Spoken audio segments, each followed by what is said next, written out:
우리가 사람을 만나고 또 인사할 때 우리가 주고 건네받는 것이 있습니다. 그것이 명함이죠. 자신을 소개하기 위해서 우리가 보통 명함을 준비하고 또 명함을 주고받습니다.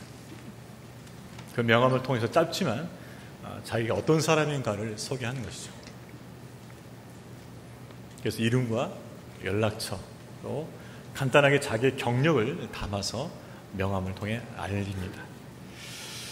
어떤 한 분이 새로 소개받는 그 분한테 명함을 받았어요. 근데 그 명함을 보니까 일반적으로는 다 똑같은데 마지막 부분이 좀 특별한 게 있었습니다. 그것이 무엇이었는가 하면은 이런 것이었어요. 40일 금식기도 2번. 명함에 그게 있었어요. 40일 금식기도 2번. 밑에 하단에 뭐뭐뭐 회장, 뭐뭐뭐 회장 있는데 그 밑에 딱 뜬 게 40일 금식기도 2번 있었습니다. 그래서 그분이 그 명함을 받고 나서 좀 놀란 거죠. 왜 그런 명함을 처음 받았으니까. 이 명함을 가진 분은 어떤 의도에서 40일 금식기도 2번을 그 명함에다 새겨 놓았을까요? 아마 자기 자랑이 아니나 싶습니다. 내가 이래봬도 40일 금식기도 2번 했다는 거죠. 한 번도 아니에요. 2번. 그러니까 내 영성이 대단하다. 알아주라는 거죠. 알아주라. 하나님께서 금식을 주신 이유는 그 금식을 통해서 마음을 찢고 회개하고 하나님과 깊은 영적 교제 가운데서 자신의 삶을 돌아보면서 주님 앞에 부르짖고 또 새로운 삶을 결단하고 또 그러기 위해서 주님의 은혜를 구하는 것이 금식일진데, 그러한 금식이 자기 의를 자랑하는 도구가 될 수 있다는 것이죠.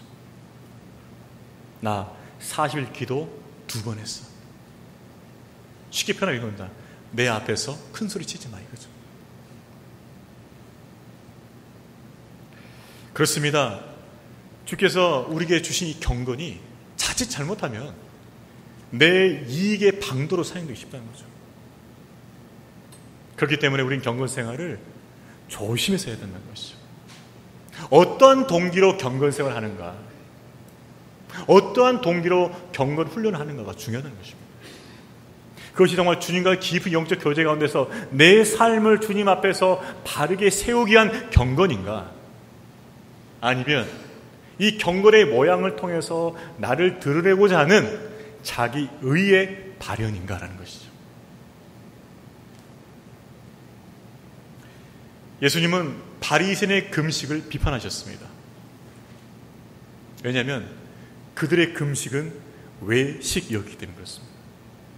다른 사람에 보이기 위해서, 다른 사람에게 자기 경건을 드러내고 자랑하고 싶어서, 그래서 인정받고 싶어서 하는 금식이었기 때문이죠. 자, 그 당시에 경건하다는 사람들은 모두가 했던 것이 바로 이 금식이었습니다. 그래서 바리새인들뿐만 아니라 요한의 제자들까지, 세례 요한의 제자들까지 바로 이 금식을 하고 있었죠. 자, 그런데 예수님의 제자들은요, 금식을 하지 않았어요. 그러다 보니 바리새인들 제자들과 요한의 제자들이 따지듯이 묻는 것입니다. 왜 당신의 제자들은 금식을 하지 않습니까? 라고 묻는 거죠. 그것은 금식이 바로 경건의 상징인데, 당신들이 금식을 하지 않는 거 보니 당신들은 경건에 문제가 있어 보입니다라는 뜻이에요. 자, 그때 예수님께서 어떻게 답하셨는가 하는 것이죠. 자, 우리 예수님의 답변 한번 들어보겠습니다. 우리 19절 말씀 같이 한번 읽어볼까요? 19절 읽습니다. 시작.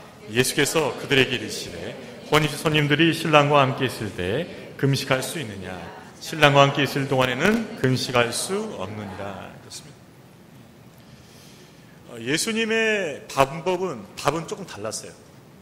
무슨 말이냐 그러면, 왜 금식을 안 하느냐고 물어봤는데 답변은 지금은 금식할 때가 아니라고 답변하신 거예요. 약간 각도를 달리한 거예요. 지금 왜 금식을 안 하느냐고 그 이유에 대해서 물어봤는데 지금은 금식할 때가 아니다라고 말씀하신 거예요. 그러니까 결국 뭐예요? 금식을 부인한 건 아니라는 거예요. 예수님도 금식을 부인한 게 아닙니다. 다만 그 금식이 외식이 되었기 때문에 그것을 비판한 것이죠. 그 당시에 경건하다고 생각했던 사람들은요, 일주일에 2번씩 금식했습니다. 월요일과 목요일이에요. 월요일과 목요일 일주일에 2번씩 금식하면서 자신의 경건을 주장했습니다.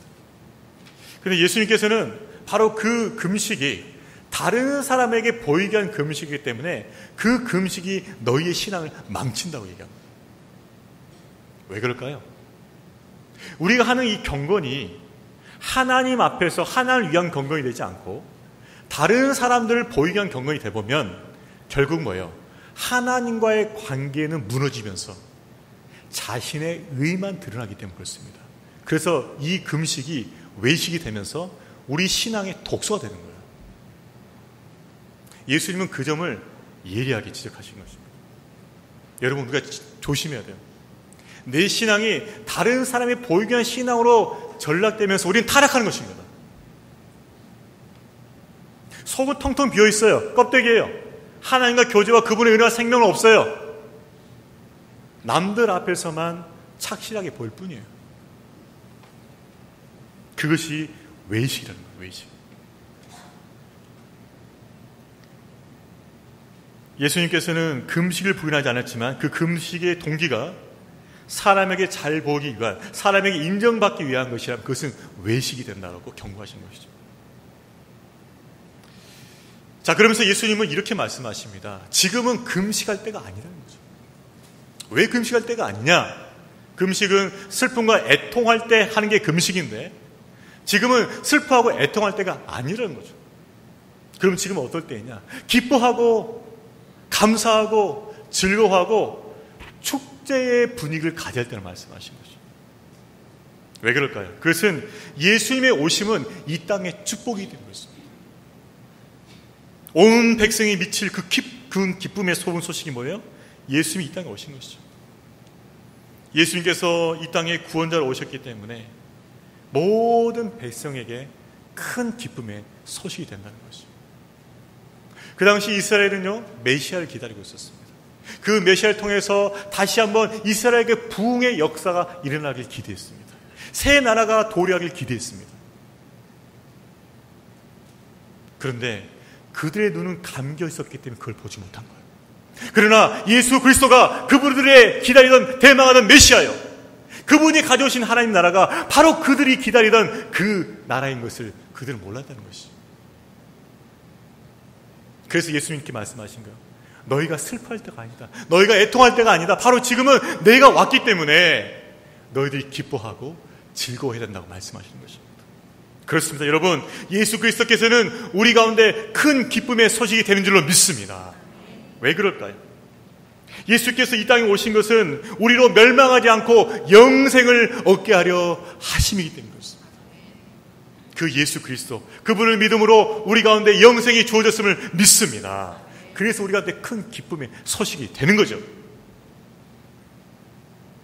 예수 안에서 우리가 기쁨과 감사와 평안과 소망을 누리게 된다는 것입니다. 그것이 예수께서 우리에게 주신 복이라는 거죠. 우리가 예수님께 나아가면 그분은 우리를 죄의 속박에서 벗어나게 하십니다. 하나님 자녀되게 하십니다. 그래서 우리 마음 가운데 큰 기쁨과 평강을 허락해 주십니다. 그래서 예수는 우리에게 큰 기쁨의 소식이 되는 것입니다. 데살로니가 5장 18절 말씀에 이 말씀이 있습니다. 항상 기뻐하라. 쉬지 말고 기도하라. 범사에 감사하라.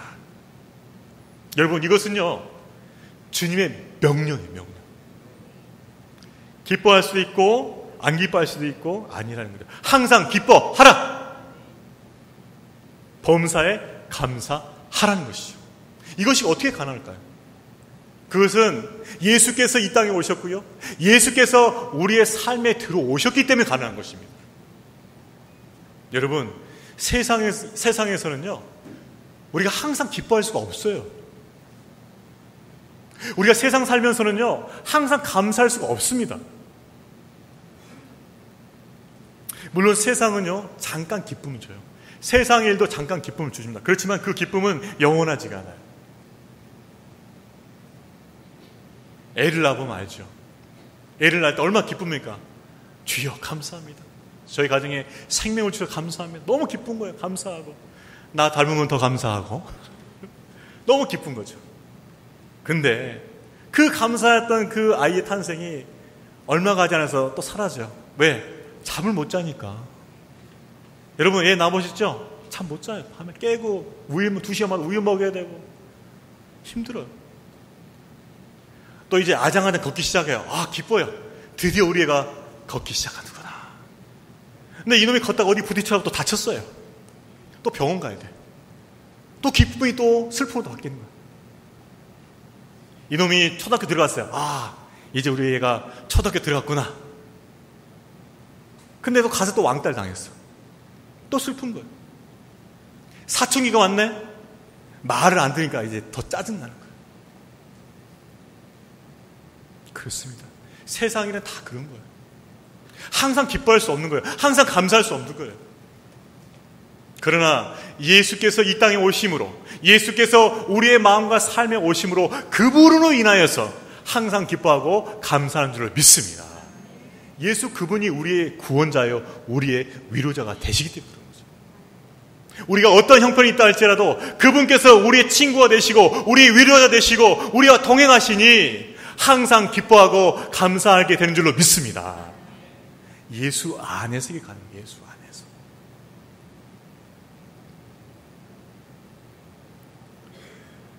그렇기 때문에 우리는 예수 안에서 주님께서 늘 기뻐하라고, 늘 감사하라고 우리에게 말씀하시는 거예요. 예수님 안에서 기뻐하고 감사하는 저와 여러분 되기를 주의 이름으로 축원합니다. 그 예수 안에서 가능해요. 예수 안에서. 그렇게 예수 안에서 기뻐하고 감사하는 것이 바로 주님의 뜻인 것이죠. 자, 이렇게 예수 안에서 우리가 기뻐하고 감사하고 즐거워하고 또 소망과 평안을 누리며 살아야 되는데, 이런 복된 삶을 살아야 되는데 이 바리새인들은 그걸 모르고 있는 거죠.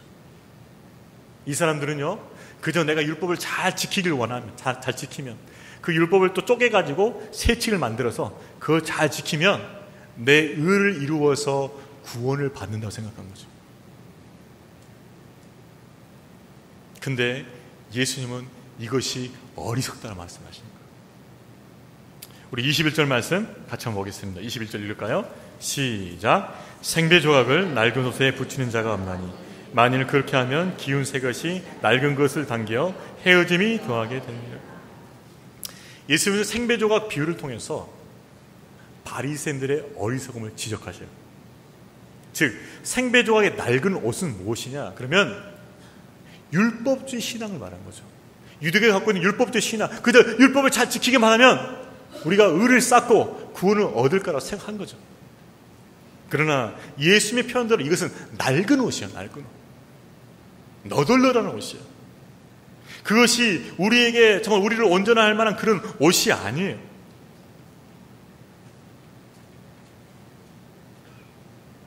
이 당시 비유를 들었던 사람들은 예수님의 그 깊은 영적 의미까지는 몰랐을 것입니다. 그러나 일상 삶을 통해서 그 문자적 의미를 이해하고 있었어요. 즉 생배조각의 새로운 생배조각, 새 천을 낡은 옷에 붙이지 않는다는 거죠. 왜냐하면 새 천조각을 붙이게 되면 새 천조각이 물에 묻었거나 습기가 있다가 줄어들면서 그 헤어짐이 심하기 때문에 낡은 옷을 찢습니다. 그렇기 때문에 붙이는 길지 않다는 거죠. 붙이지 않는다는 거죠. 왜요? 낡은 옷이 망가진다는 것이죠. 예수님은 유대교가 갖고 있는 그 율법주의 전통이 바로 이 낡은 옷이라고 말씀하시는 거예요. 너희들이 열심히 지켜서 율법을 지켜서 그렇게 해서 너희 의를 이루고자 하는데 그것은 낡은 옷과 같다는 것이죠. 여러분, 율법주의 맹점이 뭡니까? 율법은요 100% 다 지키면 의를 얻을 수 있어요. 100% 다 지키면. 그러나 인간의 그 연약함, 죄수로 말미암아 다 지킨 자가 없다는 거예요. 그래서 율법으로는 의를 이룰 수 없습니다. 여러분이 99번 잘했어요? 근데 한 번 실수하잖아요? 그럼 꽝인 거예요. 999번 잘했어요. 근데 한 번 실수했어요. 꽝인 거예요. 9999번 잘했어요. 한 번 못했어요. 꽝인 거예요. 그게 율법의 의라는 거예요. 그래서 너덜너덜한 거죠. 그 의를 가지고서는 하나님 앞에서 구원받을 만한 의가 되지 못한다는 거예요.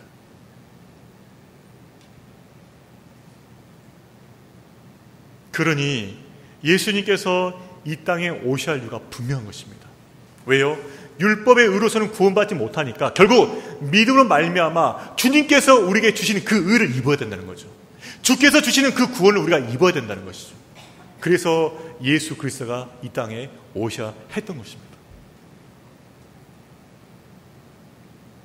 그래서 예수님이 이 비유를 통해서 너희가 구시대의 질서, 너희에게 의를 줄 수 없고 구원도 줄 수 없는 그 전통에 매달려서 예수님 안에 있는 그 참된 구원을 너희가 비판하지 말라는 것이죠.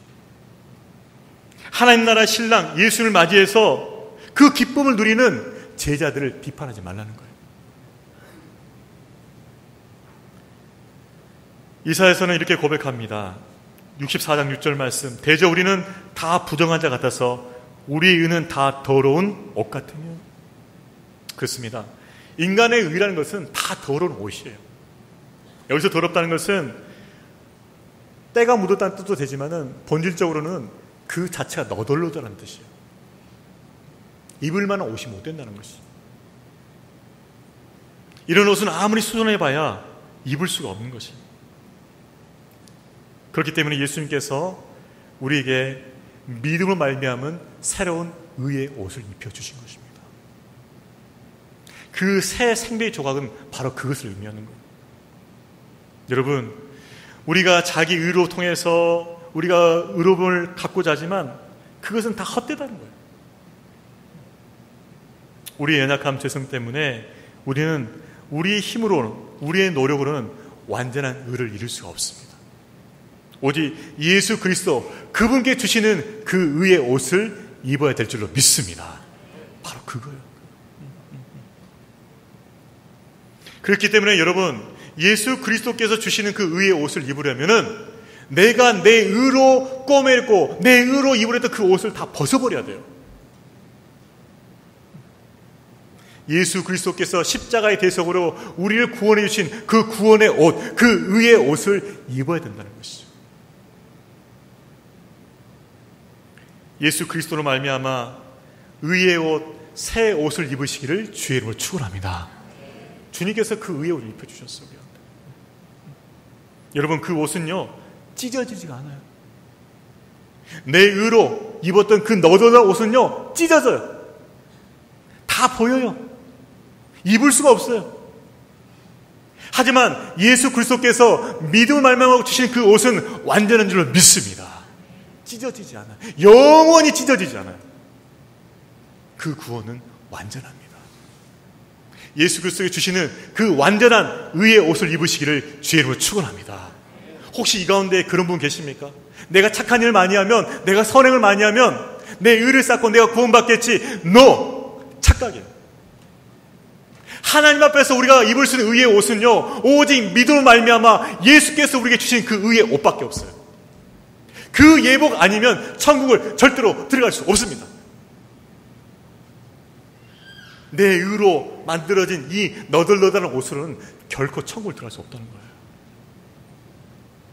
오직 그 십자가의 은혜를 믿음으로 말미암아 예수께서 주시는 그 의의 옷을 입고 천국에 들어간 줄로 믿습니다. 오직 예수 그분께서 주시는 그 의의 옷을 입어야 돼요.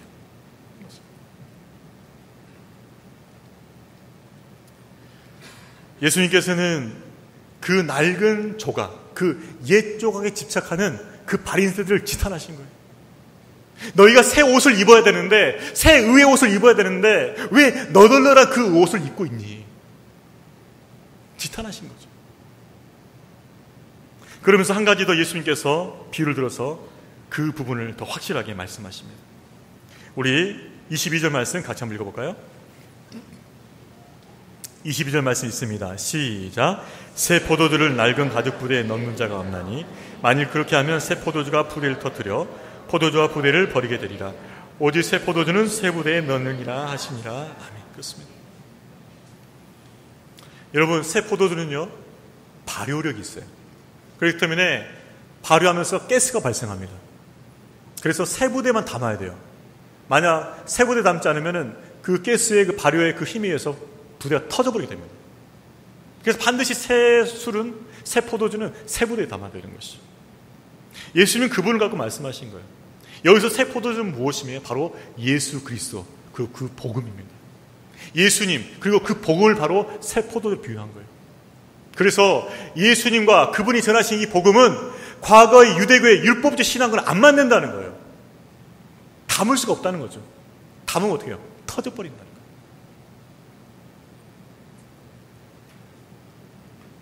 예수 그리스도를 따르는 자들은 새 부대의 삶을 살기 때문에 과거 유대교의 전통과는 안 맞다는 거예요. 그래서 바리새인 너희들의 슬픔을 보이기 위해서 보이는 이 금식이 지금 합당하지 않다고 말씀하신 것이죠. 오히려 지금은 예수 그리스도를 말미암아 기쁨과 감사함을 누려야 된다고 말씀하시는 거죠. 여러분, 결국 무엇이 문제입니까? 그것은 유대인들이 가지고 있던 그 신앙의 패턴이에요. 그 신앙의 패턴은 무엇이었냐? 자기 의를 추구하는 거죠. 나를 드러내고자 하는 것이죠. 바로 거기에 문제점이 있었어요. 자기를 드러내고 싶어서 저 거리 잘 보는 곳에 기도했다는 것이죠. 자기를 드러내고 싶어서 금식하면서 힘들어한 척했다는 것이죠. 자기를 드러내기 위해서 말씀을 손목과 이마에 달았다는 것이죠. 자기 의를 드러내는 그 낡은 신앙의 관습과 그 아집이 그들의 문제점이라는 거죠. 여러분, 그렇습니다. 율법적 신앙은요 결국 자기 의를 추구하는 거예요. 자기를 드러내기 원하는 거죠. 그러나 안타깝게도 자기 의를 추구하는 이 율법적 신앙은 은혜가 없어요. 생명이 없어요. 이것이 바로 율법적 신앙의 한계입니다. 누가복음 18장 11절에 보면 이 말씀이 있어요. 두 가지 사람의 비유가 나와요. 한 사람은 정말 율법을 잘 지키는 바리새인이에요. 그는 이렇게 말합니다. 하나님, 나는 토색, 불이 가늠하지도 않았고요, 이 세례가 같지 않습니다. 나는 일에 2번씩 금식하고 또 소득 11조도 잘 드러납니다. 그래서 나는 의인입니다라고 이렇게 하는 거죠.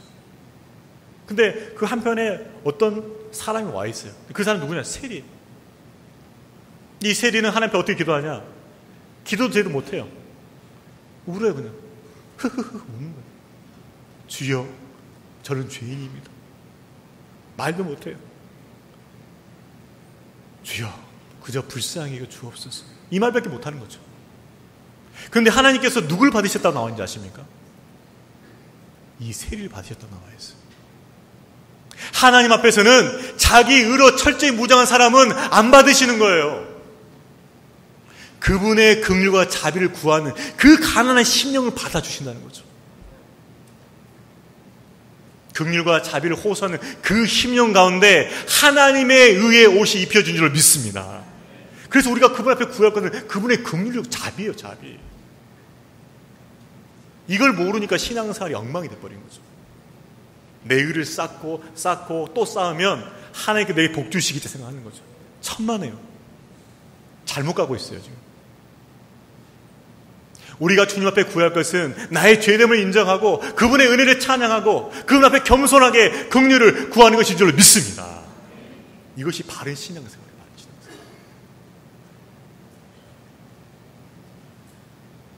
성도 여러분, 주님께서 이 새 포도주와 새 부대의 이 비유를 말씀하셨는데 이 비유가 이스라엘에게 정확히 임했어요. 결국 이스라엘 사람들은요, 자신이 고집하던 그 율법적 신앙을 버리지 못했어요. 옛 신앙 관습을 버리지 못했어요. 자기는 낡은 무대로 계속 있었어요. 그래서 새 포도주신 예수님을 버린 거예요. 그래서 그분께 주시는 그 영생 은혜를 다 쏟아버렸습니다. 그리고 그 은혜가 이방인으로 넘어간 거예요. 주 70년 로마 장군 디도에서 예루살렘 철저하게 파괴됩니다. 돌 하나 위에 돌 하나가 없이. 여러분, 예수 그리스도 그분의 복음의 은혜는 새 부대로 담아야 되는 거예요. 새 부대로. 자기 의는 절대 담을 수 없습니다. 내 자존심으로는 절대 담을 수 없습니다. 그것은 겸손과 자기 부인의 부대로 담게 된 줄로 믿습니다. 그 은혜는요, 예수 그리스도의 그 은혜, 그 복음의 은혜는요, 자기 부인과 겸손의 그 부대로만 담을 수 있어요. 기쁨과 감사의 그 부대로만 담을 수 있어요. 그리고 평안과 그 소망의 부대로 담게 될 줄로 믿습니다. 그래서 새 포도주는 새 부대의 삶을 요구하는 거예요. 우리가 새 부대의 삶을 살기 위해서는 자기 의를 추구하는 이 율법주의 신앙을 빨리 청산해야 돼요.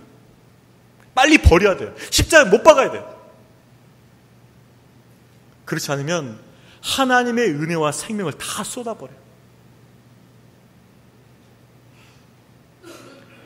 겸손과 자기 부인의 가죽부대, 기쁨과 감사의 가죽부대, 평안과 소망의 가죽부대로 살아가시기를 주의 이름으로 축원합니다.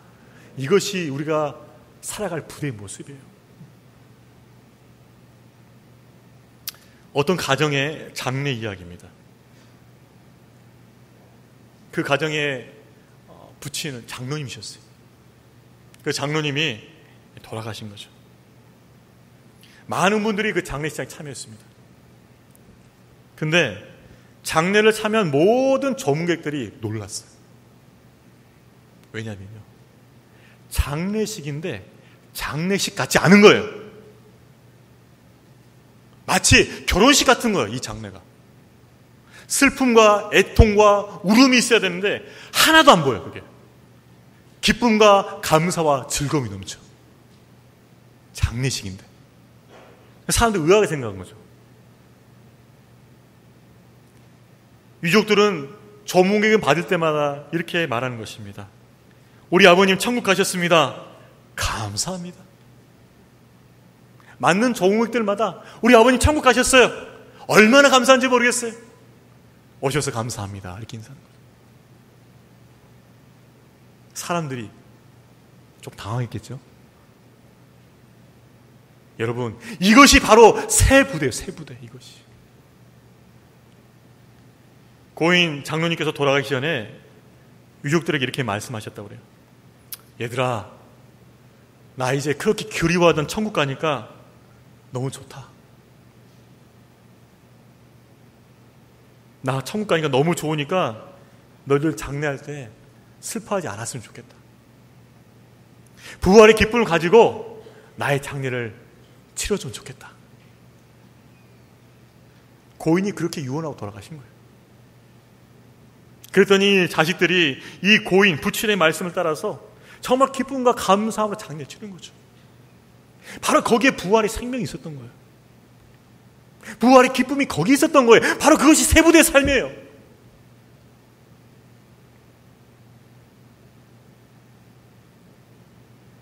저는 장례를 많이 쳐봤습니다.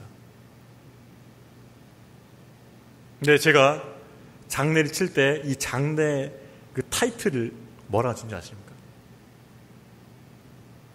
천국 환송 예배 이렇게 합니다. 천국 환송 예배, 천국을 보내드리는 예배, 기쁨과 감사로 예배를 드린다는 것이죠. 여러분, 주님께 주신 그 복음의 은혜는 너무나 놀랍습니다.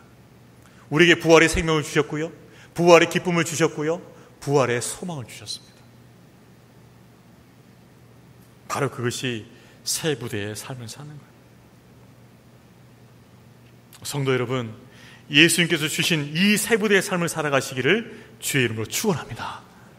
그러기 위해서 우리가 해야 할 게 뭐냐? 자기 의를 쌓는 이 낡은 신화의 관습을 빨리 벗어버려야 돼요. 자꾸 내 의와 내 자존심과 내 생각과 내 주장을 고집하는 그 낡은 옷을 빨리 벗어버려야 돼요. 그리고 예수님께 주시는 그 의의 옷을 입어야 돼요. 그리고 새 부대의 삶을 살아야 되는 것이죠. 왜 할까요? 자기 의와 자기 자존심을 주장하는 이 옛 관습은요, 결코 하나님의 은혜와 생명을 담을 수가 없어요. 부어주셔도 다 쏟아버리게 돼 있어요. 이게 밑 빠진 독에 물 붓기라는 거죠. 자기 의와 자기 자존심을 똘똘 뭉친 사람들은 하나님의 은혜와 생명을 담을 만한 그릇이 없어요. 주는 족족 다 쏟아버립니다. 그래서 믿음이 자라지 않는 거예요. 그래서 그 심령이 메말라가는 거예요. 강팍해지는 거예요. 은혜가 없는 신앙생활을 하는 거예요. 특별히 40을 넘은 우리 남자 성도님들 그 조심하셔야 돼요.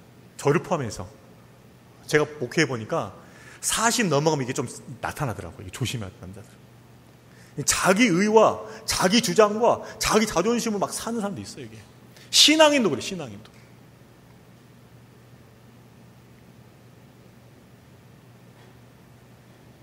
자기 고집, 자기 아집, 자기 의, 자기 주장으로 살아가게 되면 은혜와 생명이 없어요. 그래서 우리가 경계해야 되는 거죠. 우리 40을 넘은 모든 남성 성도님들은 자기 의의 옷을 벗어버리고 주님의 의옷을 얻고 생명의 그 충만한 새 부대의 삶을 살아가시기를 주의로 축원합니다. 우리 40이 넘은 분은 기억하셔야 돼요. 저도 포함했어요. 40. 내가 혹시 내 의와 내 주장과 내 자존심으로 버티고 있지 않는가? 항상 점검하셔야 돼.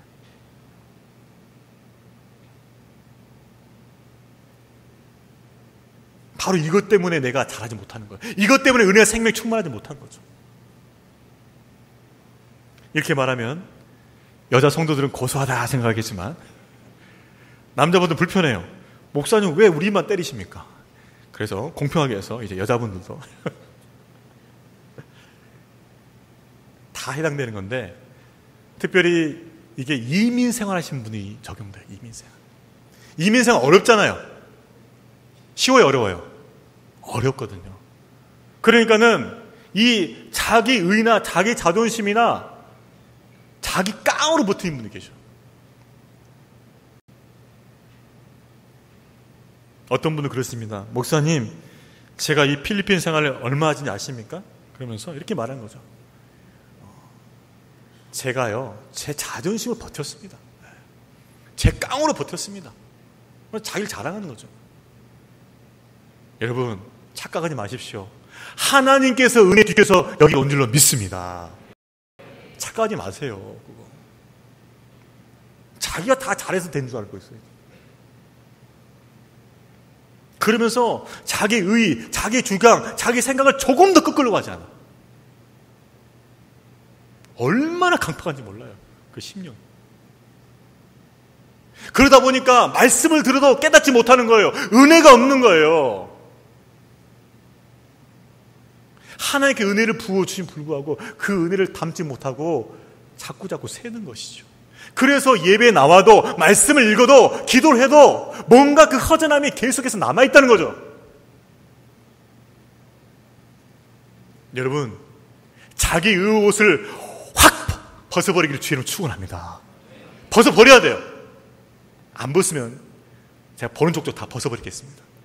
다 벗겨버릴 거예요. 그냥. 알아서 벗으세요. 내가 너무나 내 의가 강하고 내 자존심 강하고 내 생각과 내 주장이 너무 강하구나. 알아서 벗으셔야 됩니다. 안 그러면 가서 제가 벗겨버릴 테니까. 왜 이렇게 제가 강조할까요? 여러분이 은혜와 생명이 넘치는 그 충만한 신앙생활을 하려면 그 자기 의의 옷을 벗어버려야 돼요. 그것을 벗을 때 하나님께서 은혜와 생명의 그 충만함으로 채워주실 줄로 믿습니다. 새 부대의 삶을 살게 하실 줄로 믿습니다. 그것이 작은 여호와 같고 그것이 걸림돌이 되기 때문에 그것을 치워버려야 되는 거예요.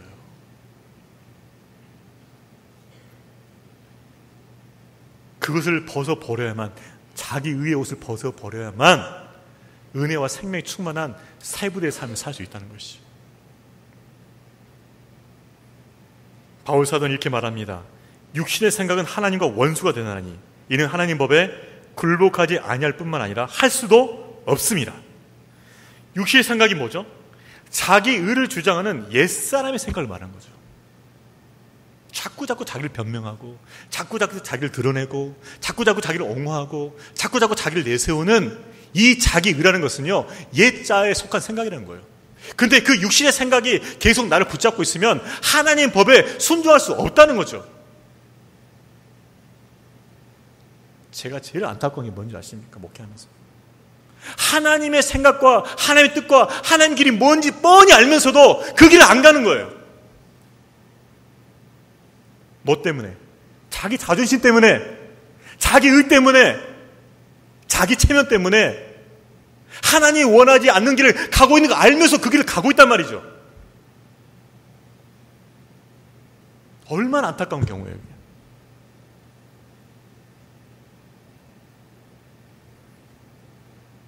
저와 여러분은 자기 의를 주장하는 이 옛자를 십자가에 못 박고 주께서 주시는 그 의의 옷을 입으며 새 부대의 삶을 살아가시기를 주의 이름으로 축원합니다. 그것이 우리에게 주신 복된 삶이에요. 우리 여러분 서로 옆에 분을 격려할까요? 새 부대가 됩시다. 자기의 의의 옷을 벗어버립시다. 확 벗어버립시다. 자, 그 옷을 왜 못 버린지 아세요? 자기 자존심, 자기 의 이것을 벗어버리면 부끄러울까 봐, 내게 남는 것이 없을까 봐 그래서 못 버리고 있어. 그러나 믿음으로 자기 의의 옷과 자기 자존심의 옷과 자기 주장의 옷을 벗어버릴 때 하나님께서 완전한 의의 옷을 입혀주실 줄로 믿습니다. 그걸 믿으셔야 돼요. 그 누추한 옷을 벗어버리면 완전한 의의 옷을 주신다는 것을 믿어야 돼요. 그 새 의의 옷을 입고 새 부대의 삶을 살아가시기를 주의로 축원합니다. 여러분, 새 부대의 삶은요, 자기 의를 내려놓는 거예요. 그래서 자기 부인과 겸손이에요, 겸손. 그리고 예수님이라 기쁨과 감사가 넘치는 거예요.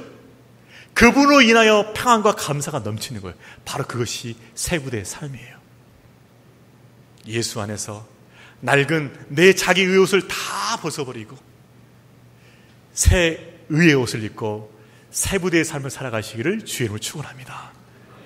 그렇게 되면요, 여러분의 10년 가운데, 여러분의 삶 가운데 하나님의 은혜와 생명이 충만할 줄로 믿습니다. 그렇게 살아가시는 저와 여러분 되기를 축복합니다.